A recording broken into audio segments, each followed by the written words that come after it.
School के प्राचार्य संतोष जी का मैं सहृदय से धन्यवाद करना चाहूँगा कि उन्होंने अपने इस ग्राम टिकुलिया के बारे में इतनी अच्छी सोच रखते हैं।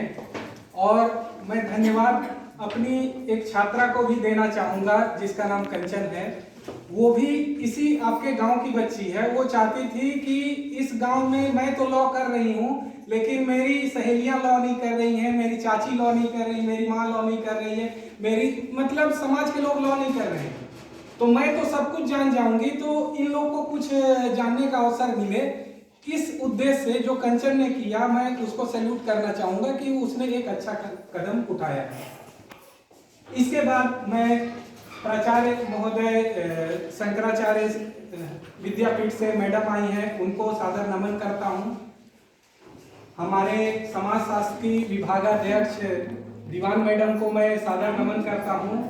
और मैं सत नमन करता हूं आप सभी को, क्योंकि आप अपने व्यस्ततम समय में से कुछ समय निकाल के आप इसलिए आए हैं ताकि आपको इस जो कार्यक्रम हो रहा है, ये जो आपका कार्यक्रम है, इसके बारे में जानकारी हो। तो सर्वप्रथम मैं आपको सीधा कुछ चीजें बता देना चाहता हूं कि ये कार्यक्रम करवाने का उद्देश्य क्या है। तो इस कार्यक्रम करवाने का उद्देश्य है कि गांव में जितनी भी माताएं बहनें हैं हमारी, उनको कम से कम एक फंडामेंटल आधारभूत जो नियम सरकार ने अलग अलग जगह बनाए हैं वो उनको पता चल जाए।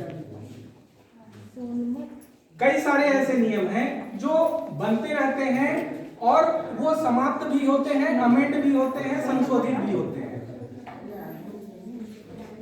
तो इसको मैं एक भाषण के रूप में आपको डिलीवर नहीं करना चाहता। मैं चाहता हूं कि आप भी इसमें सहभागिता करें। मैं जानने की चाहता हूं कि कितना लोग यहाँ छत्तीसगढ़ी समझते हैं और कितना लोग हिंदी समझते हैं। हिंदी कितने लोग को आता है? आप लोग हाथ उठा के बता दीजिए, ताकि मुझे समझ में आए कि जो मैं बोल रहा हूँ आपको समझ में आए, सुनाई दे। नहीं तो मैं अगर कुछ और बोल रहा हूँ, आप ये समझ रहे हैं कि, तो ये समझ में नहीं आता। मैक्सिमम लोग को हिंदी आ जाता है, मुझे सभी ने हाथ उठाया। हाँ, तो नहीं, मुझे क्या है ना, थोड़ा सा ऐसा लगा कि आप लोग हो सकता है कि सुन नहीं पा रहे हैं या फिर समझ नहीं पा रहे हैं, इसलिए मैंने आपसे पूछा। सर, छत्तीसगढ़ी हिंदी का बिगड़ा हुआ स्वरूप है, इसलिए कहीं कोई दिक्कत नहीं होती। समाहित है हिंदी का, बहुत सारे लैंग्वेज छत्तीसगढ़ी का। आप जितना भी गोठियाओ सब समझ में आ जाता। ठीक, हमारे कॉलेज में जैसा कि सर ने बताया एक लीगल सेल बना हुआ है, जिसका उद्देश्य दो प्राथमिक उद्देश्य है कि हम अलग अलग गांव में जाकर वहां के लोगों को शिक्षित करें कि विधि क्या होती है। क्योंकि कानून पढ़ना सबके भाग्य में नहीं होता, लेकिन बिना कानून के इस देश का संचालन नहीं हो सकता। अलग अलग चीजों के लिए अलग अलग कानून बना हुआ है। लेकिन जैसा कि हम सभी जानते हैं, कल 8 मार्च है। 8 मार्च अंतर्राष्ट्रीय महिला दिवस के रूप में मनाया जाता है। अंतर्राष्ट्रीय रूप से महिला दिवस मनाने के पीछे कारण है। हम जब देखते हैं, ये सोचते हैं, ये समझते हैं कि महिलाओं को प्रताड़ना या महिलाओं की उपेक्षा केवल भारत में, आपके गांव में, आपके समाज में की गई है, ऐसा नहीं है। ये यूरोप में भी की गई है, अमेरिका में भी की गई है, अरब में भी की गई है। आज से नहीं की गई है, प्राचीन समय से की गई है। ऋग वैदिक काल के बाद से जब उत्तर वैदिक काल आया, उत्तर वैदिक काल मतलब आज से आप मान लीजिए 2000 साल से भी ज्यादा, उस समय से उपेक्षा की गई, प्रताड़ित किया गया। उसका एक कारण रहा है, उसका एक कारण रहा है। क्योंकि युधिष्ठिर से जब पूछा गया कि सबसे सहनशील कौन है, मेरी दृष्टि में भूमि है, आपकी दृष्टि में कौन है? भूमि से भी क्या जो कोई ज्यादा सहनशील है? तो उन्होंने कहा मां भूमि से ज्यादा सहनशील होती है। उन्होंने उस चीज को स्वीकार किया। सहनशीलता की जो भावना महिलाओं में होती है, विश्व में किसी में नहीं होती। उनकी सहनशीलता का गलत प्रयोग करते हुए समाज में ये दोहरी नीति अपनाई गई और समाज धीरे धीरे बढ़ता चला गया। हम कहते हैं कि फला धर्म के लोग शोषित हुए, फला जाति के लोग शोषित हुए, फला वर्ग शोषित हुआ। शोषित कोई भी हुआ हो, कोई भी वर्ग हुआ हो, एक चीज कॉमन है कि सभी वर्ग में महिलाएं शोषित हुई हैं। सभी वर्ग में, चाहे वो क्षत्रिय हो, ब्राह्मण हो, वैश्य हो, शूद्र हो, सभी वर्ग में महिलाएं समान रूप से शोषित हुई हैं। इस चीज को जब हमने देखा तो ऐसा नहीं था कि केवल भारत में ऐसा हो रहा था, अमेरिका में हो रहा था। जो हम बोलते हैं कि अंग्रेज बहुत एडवांस है, अंग्रेज एडवांस नहीं है। जब भारत में उन्होंने चुनाव करवाया तो पहला जो चुनाव हुआ 1909 में, उसमें महिलाओं को वोटिंग राइट नहीं दिया गया। 1919 में भी नहीं दिया गया। बाद में जब आंदोलन हुआ, इस चीज को समझा गया, तो फिर उन्होंने वोटिंग राइट्स महिलाओं को दी। आपको वोट डालने का भी अधिकार अंग्रेजों ने नहीं दिया है। उनकी भी मानसिकता सेम ही है, अंग्रेजों की भी मानसिकता वही है, अमेरिकन की भी मानसिकता वही है, यूरोप की भी मानसिकता वही है, खाड़ी देशों की भी वही है, अफ्रीका में भी वही चल रहा है, पूरे देश में यही चल रहा था। जब हम अपनी 50% आबादी की उपेक्षा करने लगते हैं, आधी आबादी की उपेक्षा करने लगते हैं, तो ये आप समझ लीजिए कि हम अपने विकास को आधा कर देते हैं। अगर मैं दोनों हाथ से काम कर रहा हूं और एक हाथ मेरा किसी कारणवश खराब हो जाए, एक हाथ से काम करूं, तो मैं आधा ही काम कर पाऊंगा। अंतरराष्ट्रीय स्तर पर यह चीज को समझा गया और उन्होंने ये घोषणा की कि पूरे विश्व में 8 मार्च को हम अंतरराष्ट्रीय महिला दिवस के रूप में मनाएंगे। इसका उद्देश्य सिर्फ एक रहेगा कि जितनी भी महिलाएं हैं उनको यह शिक्षित किया जाए कि आपके कुछ लीगल राइट्स हैं जिसके कारण आप सुरक्षित हैं। ये मत समझिए, आ जाइए, आप ये मत समझिए, आ जाइए, सबको आ जाइए।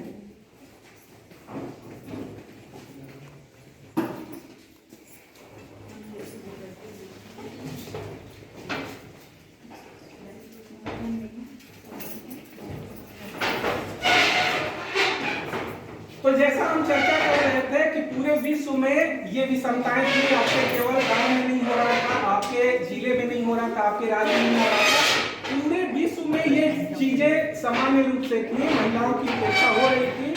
जब अंतरराष्ट्रीय संघ ने इस पे निर्णय लिया कि हमको ये आधी जनसंख्या के लिए कुछ न कुछ तो करना चाहिए, तो कुछ न कुछ तो क्या करना चाहिए।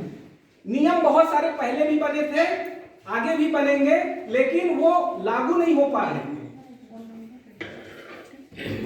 लागू नहीं हो पा रहे थे क्यों?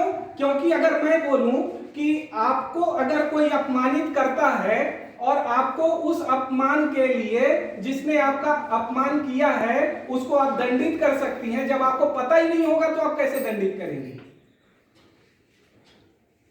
अगर किसी ने किसी महिला के साथ छेड़छाड़ किया है, उसको पता ही नहीं है कि छेड़छाड़ करना अपराध है, तो वो कैसे दंडित होगा? होगा ही नहीं, हो ही नहीं सकता। अगर गांव में ये अशिक्षा है कि छेड़छाड़ अपराध नहीं है, ये सामान्य घटना है, तो हम इसको सोचेंगे कि नहीं कोई अपराध नहीं है, तो उस बच्ची को भी बोलेंगे कि नहीं तू कंप्लेन मत कर, कुछ नहीं होता, ऐसा होता है, वैसा होता है, घर की बदनामी होती है, जो भी है, वो भी आवाज नहीं उठाएगी। नियम कई बने।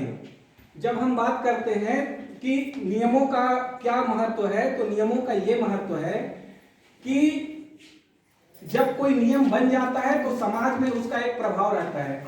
आज आप लोग पहले भी सुने होंगे, टीवी में देखे होंगे कि जब पति मरता था तो महिलाएं उनके साथ जाती थी और चिता में स्वाहा उनको कर दिया जाता था। या तो वे स्वेच्छा से हो जाती थी, और मैक्सिमम लोग स्वेच्छा से नहीं होती थी, अधिकांश लोग को पकड़ के पूरे समाज द्वारा उस चिता में डाला जाता था। इसको कहा जाता था सती प्रथा। ठीक, इसका उन्होंने तर्क क्या दिया कि क्योंकि आपके पति समाप्त हो गए हैं, आपका समाज में रहने का कोई औचित्य नहीं है, इसलिए आपको भी स्वाहा किया जाना चाहिए। उस बच्चे का क्या दोष था? अगर हो सकता है कि 2-4 बच्चे भी रहे हों घर में, एक तो पिता उससे छीना और बाद में समाज ने उससे उसकी मां भी छीन ली। तो फिर इस चीज को देखा गया, काफी आंदोलन चला, नियम बने। तो उस समय लॉर्ड विलियम बेटिक थे, ईश्वरचंद्र विद्यासागर ने इस पे काफी लंबा मूवमेंट खींचा। तो वो इससे प्रभावित हुए और उन्होंने सती प्रथा निषेध अधिनियम पारित किया। तो अब जो सती करेगा उसको भी सती कर दिया जाएगा।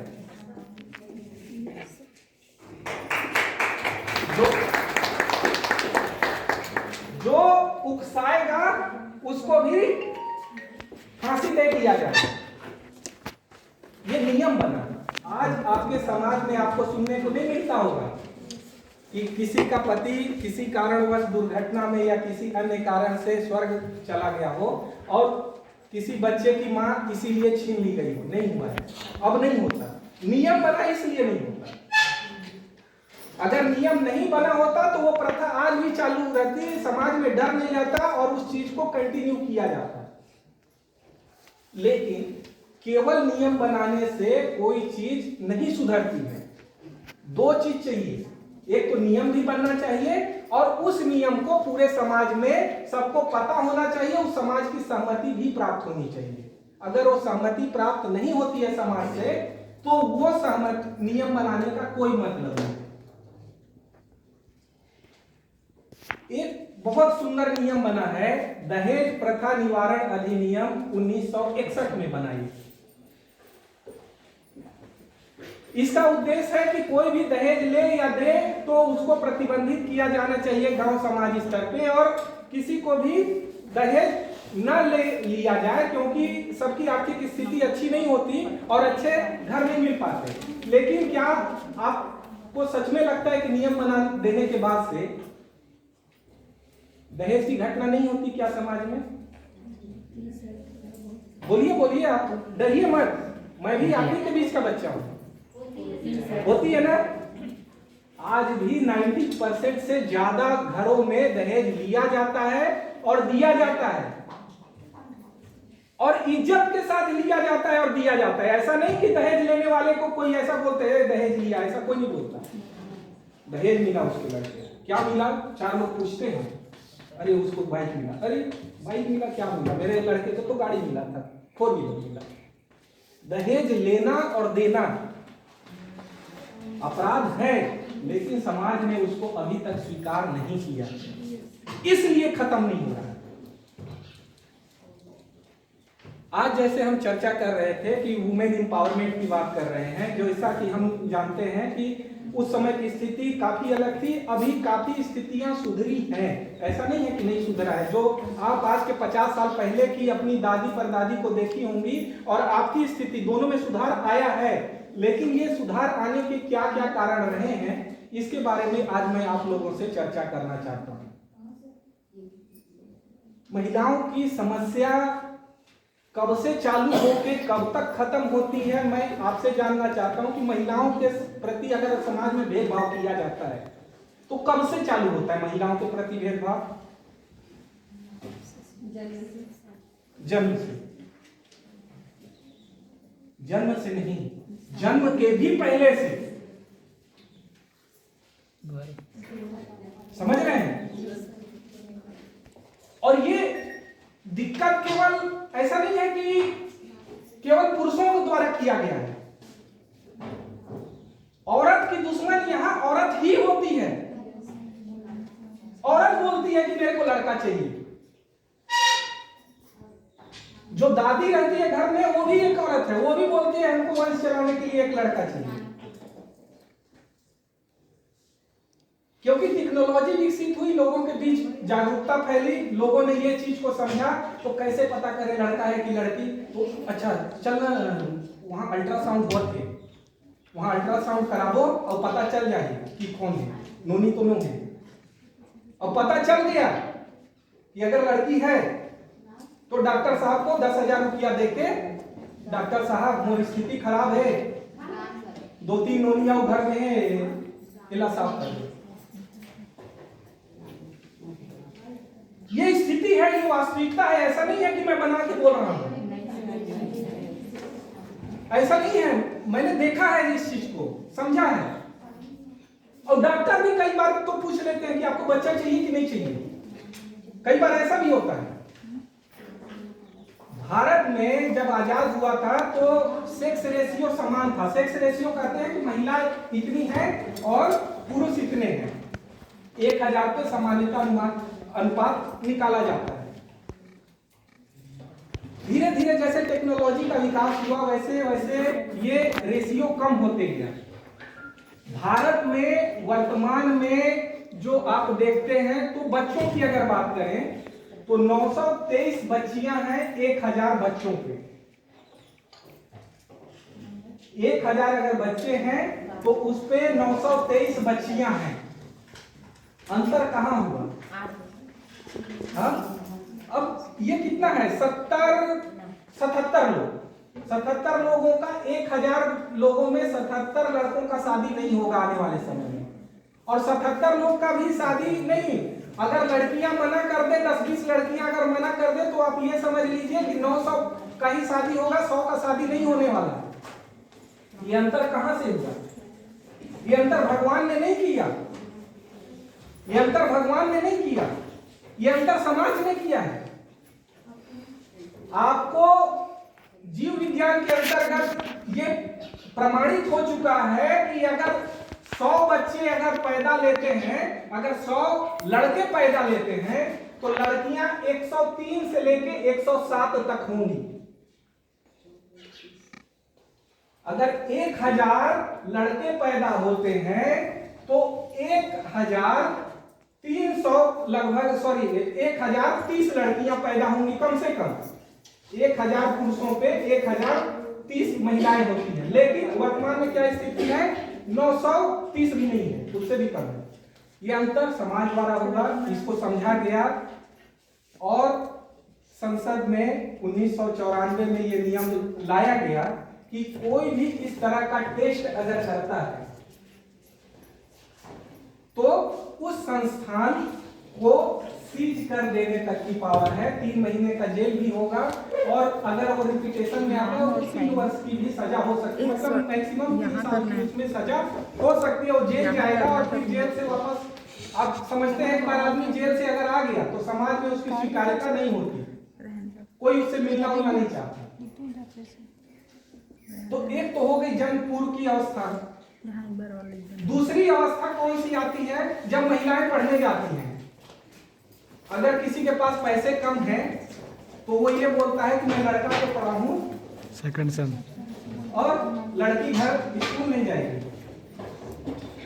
वर्तमान में इस चीज को समझा गया और भारत में संविधान में संशोधन करते हुए 2002 में ये व्यवस्था की गई कि 6 से लेके 14 वर्षों तक के बच्चों के लिए मूल अधिकार होगा। मतलब उनको स्कूल जाना ही है, उनका अधिकार आप छीन नहीं सकते।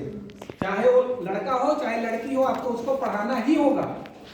ये मौलिक कर्तव्य में भी जोड़ा गया कि जो पेरेंट्स हैं, जो माता पिता हैं, वो भी उनको स्कूल भेजेंगे। एक तो ये 2 स्थिति हो गई। पहला स्थिति जन्म के पहले जो भेदभाव होता है इसे, और अब होते शिक्षा में, ओकरो नियम बना के समाप्त किए गए ये कॉन्स्टिट्यूशन अमेंडमेंट द्वारा। और फिर इसके बाद हम देखते हैं कि ठीक है, अगर लड़कियां पढ़ लिख ली, हालांकि अब काफी ज्यादा लड़कियां पढ़ रही हैं, ये धारणा थोड़ी सी समाज में कम हो रही है, लड़कियों को पढ़ा रहे हैं। लेकिन अभी भी एक धारणा थोड़ी सी कटी हुई है कि लड़कियां ठीक है पढ़ लिख लेंगी लेकिन नौकरी उससे नहीं करवाएंगे। अच्छी पढ़ी लड़कियों से नौकरी नहीं करवाया जाता। हमारे समाज में लड़की नौकरी नहीं करते, सब हंस ही। तो ये वाली जो भावना है ये केवल समाज में नहीं थी, जो जब वो नौकरी लेने जाती थी तो वहां जो नौकरी देने वाला होता था वो भी भेदभाव करता था। वो भी कहता था कि हमको लड़कियों की जरूरत नहीं है। शासकीय सेवा में भी भेदभाव होता था, इसको समाप्त किया गया और ये व्यवस्था की गई कि वर्तमान में जो आप देखते हैं तो महिलाओं हेतु 33% सीट रिजर्व रहती है।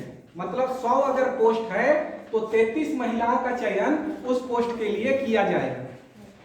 आपके गांव में आपको देखने में ये चीज आएगी कि नियम का क्या प्रभाव होता है। आपके गांव में सरपंच कौन है? सरपंच कौन है? नाम क्या है उसका? रेखा साहू महिला है। कैसे उप सरपंच बन गई? नियम बना है, नियम बना है। 50% सीट रिजर्व है। 100 गांव है तो 50 गांव कम से कम ऐसे होंगे जिसमें महिला सरपंच होगी, महिला पंच होंगे। नियम है।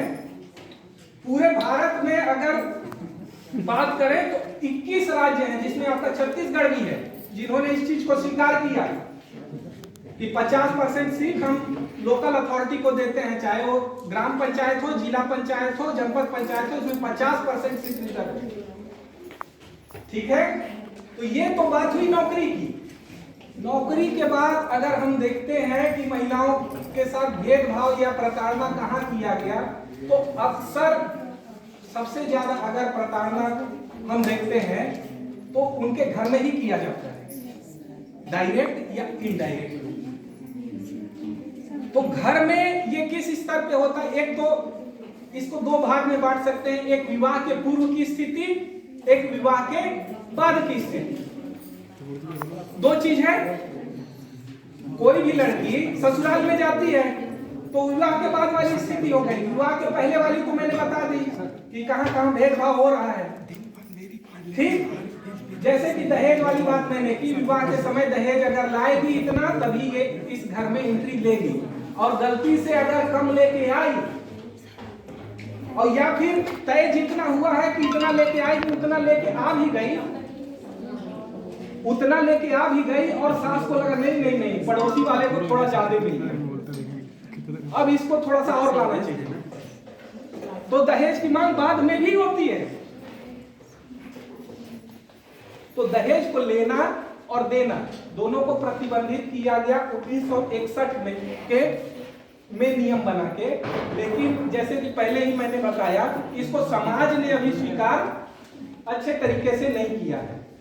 जिस दिन समाज ने स्वीकार कर लिया इसको, उस दिन दहेज प्रथा अपने आप समाप्त हो जाएगी।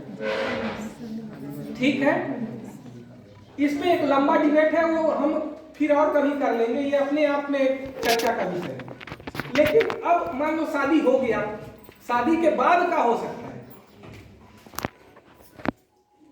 शादी के बाद होता ये है कि ठीक है, वो तो चली गई दूसरे के घर, अब यहां तेरा क्या है? अब बाप के यहां कुछ नहीं है, अब तू जा। बाद में ये देखा गया, संसद ने ये नियम बनाया कि माता पिता की संपत्ति में भी महिलाओं को वही अधिकार प्राप्त है जो बेटों का है। यह नियम बनाया गया, और इसके बाद से यह भी व्यवस्था की गई कि कोई भी बंटवारा अगर होगा तो बेटी उस घर में कितनी है, उसको क्या हिस्सा मिला, वो बताते हुए बंटवारा होगा। उसको बिना बताए बंटवारा नहीं होगा। ठीक है, कई की महिला और में तनातनी हो जाती है किसी भी बात को लेके। अगर हम कहें कि सामाजिक संस्कृति महिलाओं के